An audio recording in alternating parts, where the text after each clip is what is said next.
guys, welcome to another episode of my channel. I am excited to be doing this again and I am dreaming.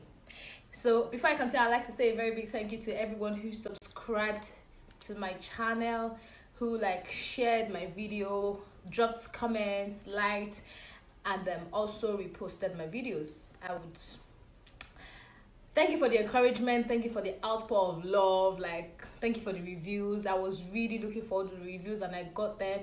Today I'll be talking about a topic that a lot of people are actually familiar with. And this topic, there are three kinds of people in this topic: the one who displays it, the one who receives the affection, and the one that is negatively affected by this action. I'm talking about parental favoritism. I know a lot of people are actually familiar with it and can also relate, and at the end of this video I would like to get your comments or share your experiences. A lot of parents will tell you that, oh yeah, they love their kids equally. Agreed, totally agreed. But there are some kids that you vibe better with than the other ones, and you don't mean this in a bad way, but it's just that you can see yourself more in that kid or in one or two or three of your kids than the other ones, in cases where you have quite a number of kids. Now, unfortunately, these parents don't even really understand the negative effect this thing has on the other kids, especially when the loved kids feel like, oh, I'm the favorite, and then the other ones feel like, oh, I'm the least favorite.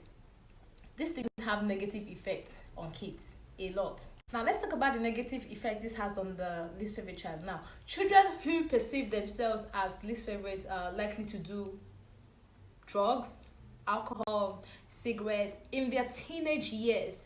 Now, they could get easily addicted to these things and have their lives negatively affected by it. And by the time anyone realizes it, it's too late. Because at this period, this is like the formative years. This is part of the formative years for them. Also, these children have their self-esteem tampered with at a very early age. They feel they're not good enough, and then they put themselves in a box, and they're just clouded with the fact that, oh, they're going to be judged, and they don't want to come out of that box. They just rather stay in that box and let the favorite child have his or her way. As long as the favorite child is happy, then there's peace for them. But unfortunately, these kids end up not being as confident as they should be. Children who feel like they're the least favorite child can develop some form of dislike or hatred for the favorite child.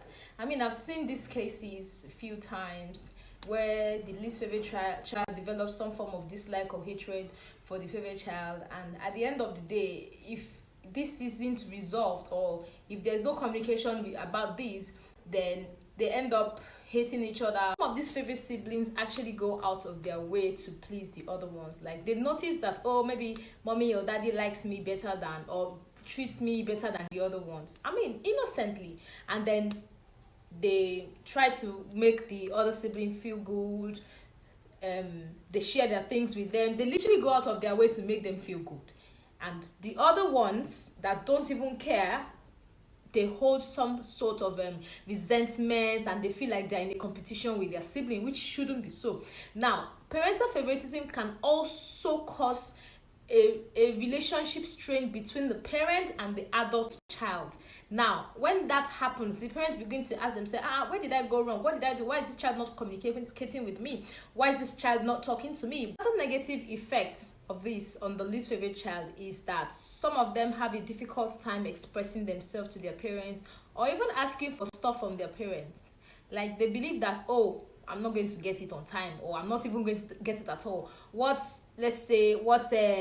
Biola gets in a day, if I ask mommy or daddy for it, I wouldn't get it until a week, 2 weeks. And they actually read it between the lines. They're like, oh, okay, maybe mommy's not going to give it to me, or I won't get what I want. And it affects them, so they just literally withdraw. How do you curb parental favoritism? In all honesty, there is no manual to it. There is no book that tells you, this is what you do, this is what you shouldn't do, and all of that. But from my own conclusion, I spoke to a few of my friends that have kids, and I finally came to the conclusion that it is usually advisable to have this conversation with kids, because parents may actually be surprised that perception goes a very long way. In essence, it doesn't really matter if a parent has a favorite child or not. What actually matters is if the child thinks they do.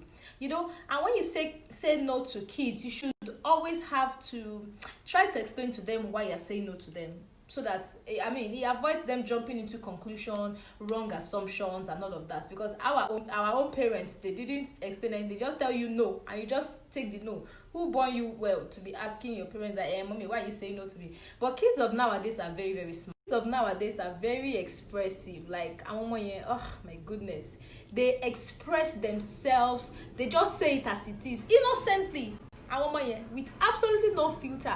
They will tell you as it is. And as a parent, you should also pay attention to your child's behavioral pattern, body language.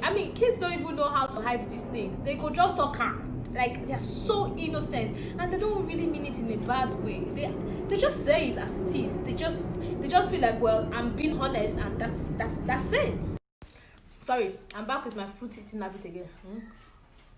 This time I'm having cucumber. It's not called cucumber, but like some of you call cucumber. No, it's not cucumber. It's called cucumber. Okay? I use myself as an example. I always joke with my siblings that, oh, my sister is the apple of my mother's eye, my brother is the mango, or maybe coconut, because he has a coconut head. But me, I'm the agbalumo. I'm serious, guys. Seriously, I'm the agbalumo of my mother's eye. Yeah. And it doesn't actually bother me because, look, I've outgrown it, I'm more independent. I take major decisions by myself. But for the kids that these things affect, we have to really look out for them. And it doesn't start when they're like, adult child. It starts when they're really young. So we should try as much as possible to pay attention to these kids and, try to curb all of this parental favoritism, please. So finally, I would like to please tell our young parents, I'm not a parent yet, but I hope to be one someday, sometime soon.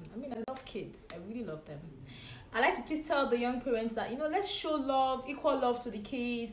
Also pay attention to them, pay attention to their body language, communicate with them. These kids don't know how to hide these things. They just say it as it is. So you have to communicate with them. And even if they're not saying it, they are showing it, their body language, like, it literally gives them away.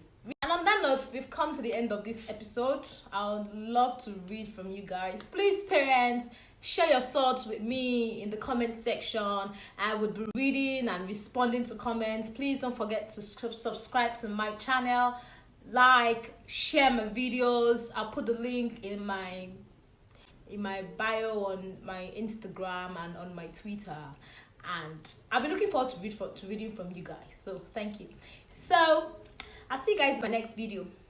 Yeah.